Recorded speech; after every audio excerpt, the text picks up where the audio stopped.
Our correspondent Gloria Muzike joins me now from New York. Hi, Gloria. What's on the agenda today at the United Nations? What's the president's itinerary today? Well, thank you, Millicent. Well, the president is currently, of course, he came in yesterday, 7 p.m. local time. He's currently receiving briefing from the permanent representative to Nigeria, Professor Mohammed Bande, as well as the Minister of Foreign Affairs, briefing him on the lineup of activities taking place today, one of which is the prevention of sexual exploitation and abuse. And of course, this is one area Nigeria really would be interested in. Don't forget, just a few weeks ago, Nigeria was accused of not doing enough, to protect victims of Boko Haram attacks, especially those in the IDP camps who they said were being sexually exploited, and in more ways than one. And so this is one area Nigeria might be interested in trying to correct, or trying to, of course, garner some international support as regards any lapse that might be. Based on what you just mentioned, I mean, there seemed to be a lot of anticipation over his speech to the United Nations General Assembly. What more can we expect? Well, certainly, the president's speech is one that is really highly anticipated. We're hoping, really, many Nigerians are hoping that the president, as he has said, will sell Nigeria to the international market. Really, he's hoping that he's able to report the successes, of Nigeria so far, which includes the fight against Boko Haram, which the presidency says the military is currently winning, and also the economic gains right now owing to, the recent oust from recession. Right now Nigeria, of course, is celebrating that recessionary move, and right now, we're hoping that the president is able to tell the international community that there are more gains right now, especially with diversification of the economy. This is one area the nation is hoping would be the next cash cow for the nation's economy. Of course, again, we're looking at the anti-corruption drive of the nation. This administration, the anti-corruption drive, is one that has been, widely touted as successful by the presidency. And so when they report this to the international community, they're hoping to garner much support, especially in the repatriation of stolen funds. We're hoping also that the president will sell once again, which he hasn't been able to do in the past 8 months because he hasn't been around. He'll be able to tell the international community how much we have gone so far in this anti-corruption drive and how much we hope to do with enough support from the U.S. particularly. We also hear leaders from around the world are arriving New York. Give us an idea of the African representation there.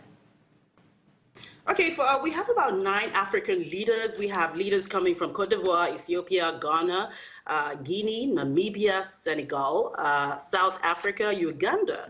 There are about 9 African leaders. This group is particularly important because they will be meeting with President Trump tomorrow, basically on Wednesday, for the lunch. And this lunch is one event that Nigerians will be looking forward to, especially the president, where he can speak with the U.S.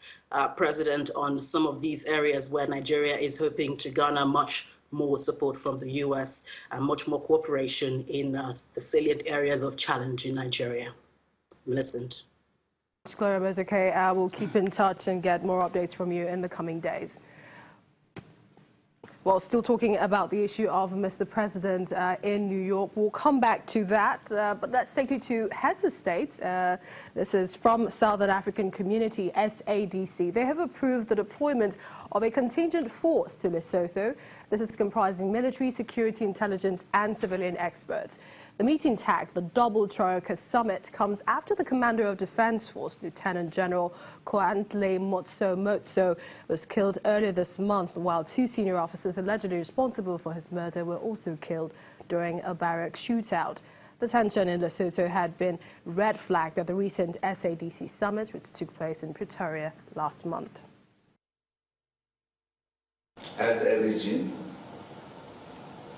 we are committed to assist the government and people of Lesotho to implement all SADC decisions, including the required constitutional security sector, parliamentary, public sector, and judicial reforms. We believe that the kingdom can only achieve lasting and sustainable stability once these reforms are implemented. Summit approved the deployment of a contingent force comprising of military, security, intelligence, and civilian experts to support the government of the Kingdom of Lesotho, and they directed the chiefs of defense and security to assess the requirements, determine the appropriate size of the contingent force, and they prepare the modalities for the deployment. Summit maintained the terms of reference and composition of the Oversight Committee as approved by the 37th Standard Coordinator Summit, and in the interim approved an expanded mandate and the composition of an expanded mandate of the Oversight Committee of a total of 34 members to include military, security, intelligence, and civilian experts to be deployed to the Kingdom of Lesotho immediately for a period of 1 month.